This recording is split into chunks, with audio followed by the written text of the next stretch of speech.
Perak HaSoicher es HaOmnין, DAF IN Ches, sponsored the Refuah Shlema for Aaron ben Rachel. The Gemara begins with a law concerning one repaying a loan by way of small increments. Rabbi explains the lender can only lodge a complaint against the borrower, even though the borrower caused him a loss of money. He spent the small amounts he received. The Gemara discusses a sale where a small amount of the payment was outstanding and the seller was pursuing the buyer to pay the outstanding amount.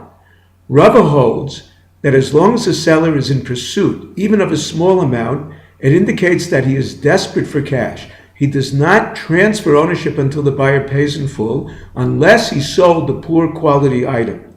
He is pursuing the buyer to pay in full before he reneges. If he needed $100, could not sell land for that amount and sold more reluctantly, the buyer does not acquire unless he pays in full. If he did not exert himself to sell the $100 field and instead sold the $200 field, the Gemara is uncertain if the buyer acquires without paying in full. The Gemara discusses how much an employer can spend for new workers to replace those that reneged when he has to finish the job by a certain time. Rav Nachman holds ad kedei schara. Either it means the wages they earned or the whole amount they contracted.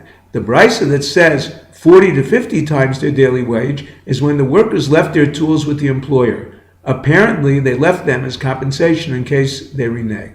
Now we move on to a new Mishnah.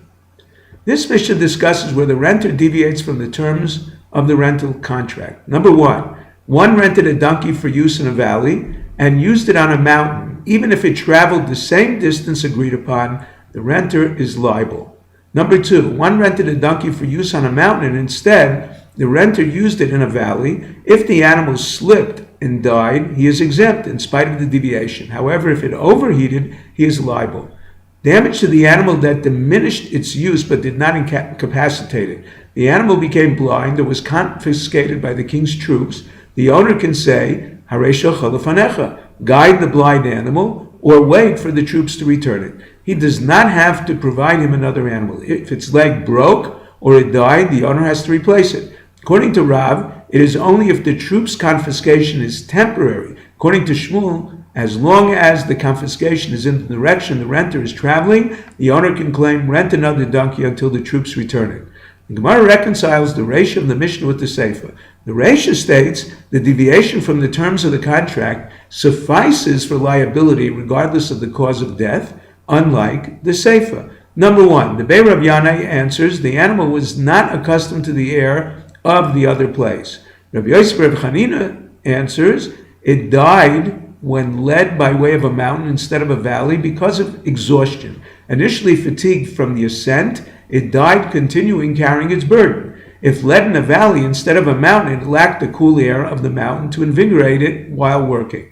Number three, Rabbah. The donkey was bitten by a snake in a different location. Snakes were more prevalent there. Number four, Rabbi Yochanan. The first part of the Mishnah is Rabbi Meir, who holds any deviation by the renter classifies him as a thief who is liable even for extenuating circumstances. The second part is Rabbi Yehuda, who finds a deviator but does not classify him as a thief. The Gemara suggests three possible known laws of Rabbi Meir that could represent his opinion in the Reisha. Number one, a dyer deviates from the instructions for the customer and dyes wool a different color. According to Rabbi Meir, he has to pay the full price of the wool, whereas according to Rabbi Yehuda, the owner pays either the improvement or the expense, whatever is less. The Gemara rejects this as a proof because the dyer is compared to a thief, because he acquired it by changing it inherently, whereas changing the route of the donkey does not constitute an inherent change. B. Rabbi Meir holds that a poor person may not deviate from the contributor's intent to use money contributed for Purim for some other purpose.